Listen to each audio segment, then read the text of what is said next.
மண் வாசனை கலந்த ஒரு சின்ன கிராமம். அந்த கிராமத்தின் நடுவில் இருந்தது ஒரு சிறிய பெட்டிக்கடை. அதை நடத்தி வந்தவர்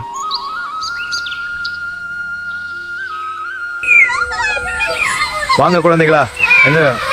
இந்த கடை வியாபாரம் மட்டுமல்ல, இந்த கிராமத்தின் சந்தோஷமும் நினைவுகள் இருந்தது. ஒரு காலத்தில் அவருக்கும் குடும்பம் இருந்தது, சிரிப்புகள் நிறைந்த வாழ்க்கை. ஆனால் காலம் மாறியது, எல்லோரும் தூரமானார்கள். தாத்தாவுக்கு துணை இந்த கடை மட்டுமே. என்ன வேணும்பா? அந்த பிஸ்கட் தாத்தா, ஆனா பணம் இல்ல. பணம் இல்லாத குழந்தைகள் குழு என்று அன்பை கொடுத்தாரு. ஒரு நாள் மழையில் நனைந்த ஒரு பையன், எனக்கு பசிக்குது என்றான். எனக்கு பசிக்குது.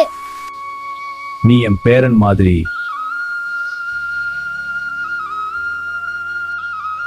தாத்தா, நன்றி சொல்ல வந்தோம். இது ஒண்ணும் பெருசு இல்ல. நீ நல்லா படிச்சு பெரியவனா ஆகணும், அதுதான் எனக்கு திருப்பி கொடுத்தது. காலம் மாறியது, கடை காலியாகி போனது. ஒரு நாள் தாத்தா மயங்கி விழுந்தார். அந்த நேரத்தில் ஒரு குரல், தாத்தா. அவன்தான் அந்த நாள் பசித்திருந்த பையன், இப்போது பெரிய மனுஷன். அந்த கடையை மட்டுமில்ல, தாத்தாவின் வாழ்க்கையையும் மீண்டும் எழுப்பினான். பல ஆண்டுகள் கழித்து அதே இடத்தில் மீண்டும் ஒரு கடை.